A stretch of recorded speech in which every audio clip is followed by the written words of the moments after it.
semuanya. Hari ini kita ada di Lawang Sewu.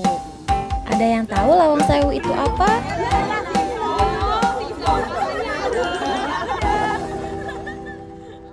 Let's go.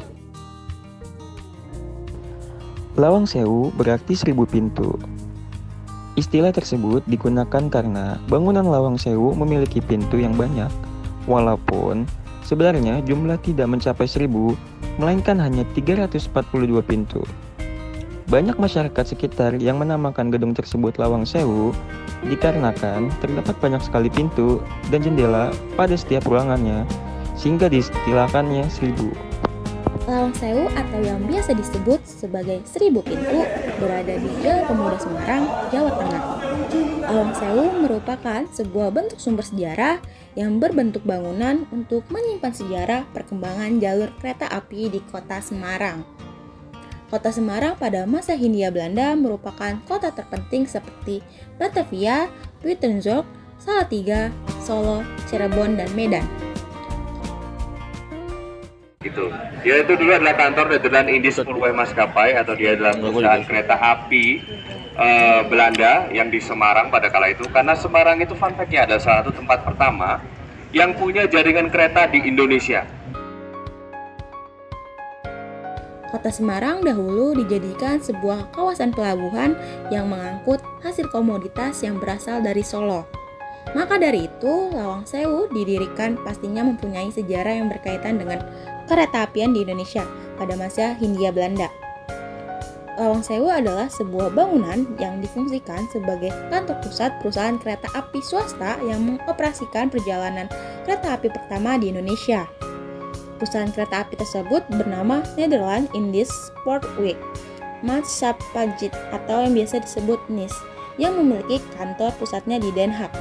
Pembuatan kantor NIS di Semarang ini sangat berkaitan dengan sejarah perkembangan industri perkereta apian yang dirancang oleh Hindia Belanda, terutama perusahaan NIS sendiri.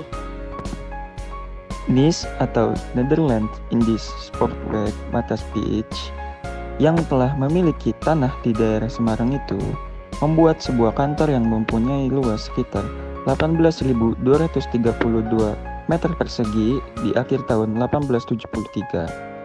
Lokasi pembangunan kantor pusat ini dahulu dikenal dengan Jalan Bojong nomor 160 yang sekarang telah berganti menjadi Jalan Pemuda nomor 160. Dengan perkembangan waktu dan peningkatan jumlah anggota staf, maka kantor NIS mulai diperbesar hingga yang kita kenal dengan sebutan dengan Lawang Sewu. Lawang Sewu itu dibangun pada tahun 1904 dan rampung bangunannya di tahun 1907. Namun, pembangunan Lawang Sewu dilanjutkan kembali pada tahun 1916 dan selesai di tahun 1918 untuk gedung yang kedua. Dan hasilnya, Lawang Sewu memiliki 3 gedung, 2 diantaranya sebagai gedung perkantoran dan 1 gedung percetakan tiket. Gedung perkantoran dan gedung pembuatan tiket dihubungkan dengan sebuah jembatan. Pembangunan Lawang Sewu ini pada sejarahnya dimulai saat peletakan batu pertama di tanggal 27 Februari tahun 1904 yang diawasi oleh Dr. D. Wiehense. Dalam pembangunannya, Lawang Sewu ini membutuhkan 300 penduduk pribumi yang ikut andil dalam pendirian Lawang Sewu ini. Dalam pencatatan sejarah, pekerja semuanya berasal dari penduduk lokal tanpa adanya bantuan dari tenaga asing. Untuk bahan-bahan yang digunakan dalam pembangunan Lawang Sewu ini berasal dari Eropa semua, kecuali dinding bangunan, kayu, dan bangunan luar. Bahan-bahan yang berasal dari Eropa ini semua melakukan pemotongan dan pembentukannya di Eropa langsung, tidak dilakukan di Semarang. Jadi mereka mengimportnya secara langsung dari Eropa, baru pemasangannya dilakukan oleh warga lokal. Di dalam kompleks bangunan Lawang Sewu terdapat beberapa gedung, yaitu gedung A, B, C, dan D. Gedung A merupakan bangunan paling tua yang selesainya dibangun pada tahun 1904. Kemudian gedung B sebagai bangunan utama dengan tampak depan gedung yang dapat dilihat dari Jalan Pemuda Semarang. Sedangkan gedung C adalah bangunan tambahan yang dibangun pada tahun 1916 dan area di tengah-tengah gedung tersebut adalah halaman terbuka. Pada akhirnya, Lawang Sewu diselesaikan pada tanggal 1 Juli tahun 1907 untuk gedung pertamanya. Di dalam gedung A terdapat dokumentasi sejarah perkeretaapian di Indonesia, proses pemugaran Lawang Sewu, serta beberapa alat kuno yang berkaitan dengan kereta api seperti mesin sinyal. Sedangkan di dalam gedung B dan C di dalamnya memamerkan sejarah yang berkaitan dengan bangunan atau perkeretaapian di Indonesia. Di dalam gedung B terdapat hiasan kaca patri yang indah, dan di gedung ini merupakan hasil karya arsitek ternama yang bernama Johannes Laurens Schouten. Kaca patri ini penuh dengan simbolisme yang mendalam. Ornamen pertama melambangkan kemakmuran dan keindahan tanah alam Jawa, serta keragaman hayati yang luar biasa. Kaca patri kedua menceritakan kisah Semarang dan Batavia di era penjajahan Belanda. Kaca patri ketiga menggambarkan kedua kota tersebut sebagai pusat maritim yang penting, mendukung kemakmuran Amsterdam, dan kaca patri yang keempat melukiskan roda terbang dan dua orang wanita. Yang terdapat di kaca patri ini yaitu menggambarkan sosok figur Dewi Fortuna, Dewi yang memberikan keberuntungan, dan Dewi Venus, Dewi yang diasosiasikan sebagai perempuan cantik yang penuh dengan rasa cinta. Kedua dewi tersebut merupakan ikatan kepada bumi pertiwi untuk memberikan kejayaan pada masa kereta api.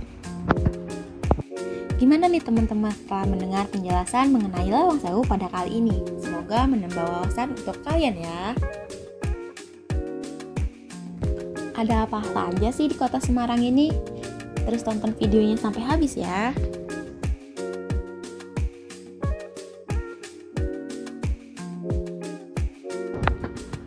Nah, karena kita lagi di Semarang, rasanya agak kurang ya kalau kita tidak mengunjungi kota lama Semarang.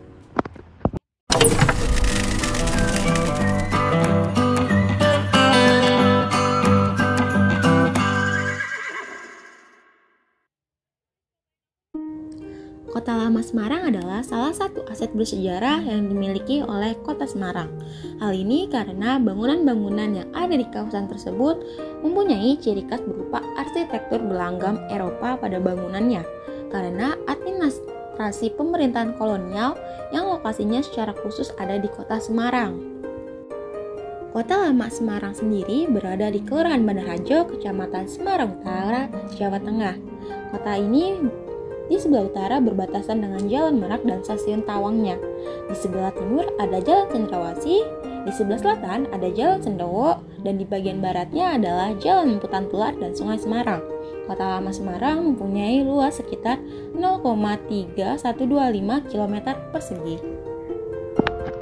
Kota Lama Semarang sebagai Little Netherlands pada awalnya adalah kawasan yang dihuni oleh orang-orang Belanda, dengan sekelilingnya didirikan bangunan-bangunan kolonial yang berupa perkantoran, perdagangan, hotel, dan perumahan yang berpusat pada Gereja Belenduk sebagai landmarknya.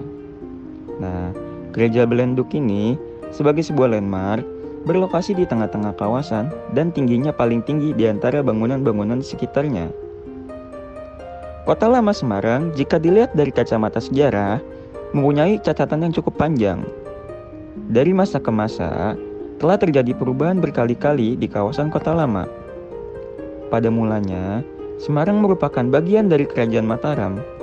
Namun, karena adanya perlawanan Trunojoyo terhadap Kerajaan Mataram yang terjadi pada 1674 sampai 1680, membuat Sultan Amangkurat II yang pada saat itu menjadi penguasa Mataram meminta bantuan kepada VOC dalam bentuk utang. Dari sinilah VOC mulai memuluskan niatnya untuk menduduki Semarang. Akibat dari Mataram tidak mampu membayar utang kepada VOC yang digunakan sebagai biaya perang, selanjutnya VOC meminta imbalan lain berupa sebidang tanah yang luas di dekat pantai dan memberikan izin kepada VOC untuk membangun loji di daerah sana. Lantaran tidak mempunyai pilihan yang lain, Kerajaan Mataram pun menyanggupi permintaan VOC tersebut dengan memberikan pesisir utara Pulau Jawa ke tangan VOC yang statusnya masih dalam berbentuk gadai. Kemudian, VOC segera membangun loji di daerah sana, mulai dari Surabaya, Rembang, Demak, Semarang, Pekalongan, Tegal, dan Cirebon. Kebiasaan Viosi dalam membangun sebuah loji dan beberapa di antaranya dilengkapi oleh benteng sebagai alat pertahanan menjadi bukti bahwa daerah tersebut sudah menjadi wilayah kekuasaannya. Loji yang pertama berdiri di Semarang dilengkapi dengan benteng kayu bernama Benteng Pagar Semarang.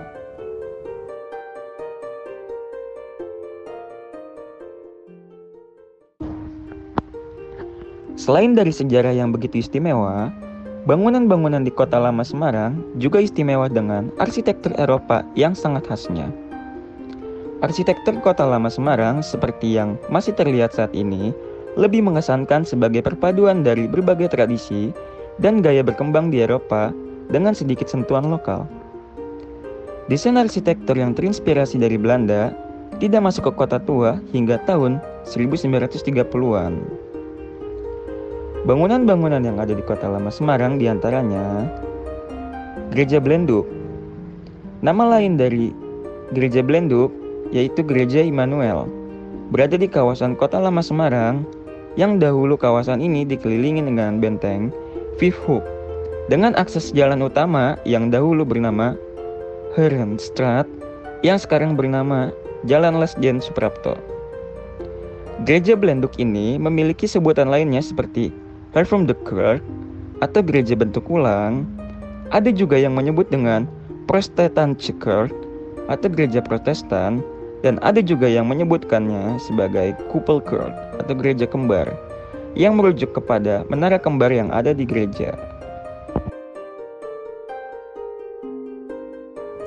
Gedung Jiwasraya. Gedung Jiwasraya ini sekarang menjadi cagar budaya yang ada di Kota Lama Semarang. Gedung ini terletak di seberang Gereja Belenduk. Sebelum menjadi gedung perusahaan asuransi Jiwasraya, gedung ini dulu menjadi kantor perusahaan asuransi jiwa pertama yang dimiliki oleh Belanda, yang bernama Kantor Gebu van de Milmich, cabang Semarang. Gedung ini dibuat oleh Thomas Karsten dengan memadukan budaya Eropa serta budaya lokal atau Jawa tropis ke dalam bentuk gedungnya dengan menambahkan kanopi dan koridor pada bangunan ini, di mana sebagai bentuk penyesuaian iklim yang ada di Kota Lama Semarang. Bentuk dari gedung ini sering juga disebut sebagai arsitektur Hindia Baru. Pada perencanaan gedung ini, Karsten mencermati kondisi iklim, cuaca, dan keadaan alam Kota Semarang dengan baik, dengan merancang pembangunan gedung ini menyesuaikan dengan iklim dari Kota Lama Semarang. Gedung Milmich atau Gedung Jiwasraya ini dirancang dengan bangunan yang diperuntukkan sebagai tempat mengawasi kedua bangunan yang ada di depannya, yaitu Gereja Belenduk dan Taman Sri Gunting. Selanjutnya, Gedung Marba. Gedung Marba didirikan bertepatan dengan pemugaran Gereja Belenduk sekitar tahun 1894 atas permintaan langsung dari seorang pengusaha asal Yaman yang bernama Marta Bajunet. Dengan meminta di atas gedungnya bertulisan Marba karena singkatan namanya. Gedung Marba ini pada awalnya difungsikan sebagai kantor usaha pelayaran, ekspedisi muatan kapal laut atau AMKL, dan selain itu, gedung ini juga digunakan sebagai toko modern dan satu-satunya di Kota Lama Semarang pada saat itu yang bernama The Zeikel. Arsitektur dari Gedung Marba sangat mewakili gaya arsitektur transisi dari gaya Indisch Empire ke gaya arsitektur tropis Hindia Belanda. Gedung ini dibangun tepat pada masa transisi gaya arsitektur di Indonesia. Oleh karena itu, ciri khas gaya Indisch Empire masih terlihat jelas di Gedung Marba. Karena gedung ini juga menggunakan gaya arsitektur tropis Hindia Belanda dengan penerapan neoklasik, gedung ini dibangun menyesuaikan dengan keadaan cuaca dan iklim yang ada di Indonesia. Denah dari Gedung Marba sendiri masih mengikuti aliran Indisch Empire dengan penataan ruang yang seragam.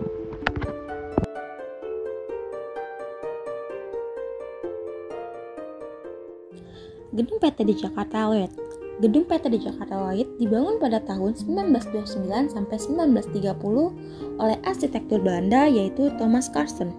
Bangunan ini dulunya merupakan kantor dari perusahaan Stoomvaartmaatschappij Nederland, sebuah perusahaan angkutan perkapalan untuk merancang kantor cabangnya di Jawa pada tahun 1930. Bangunan ini memiliki bentuk bersafadet tunggal. Bangunan ini memiliki pintu yang terbuat dari panel jati yang dicat serta kaca dengan bingkainya dari kayu jati.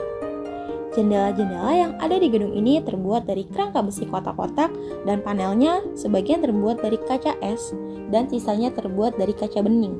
Jendela-jendela ini dirancang secara terpadu dengan lubang angin yang terbuat dari roster bermotif geometri.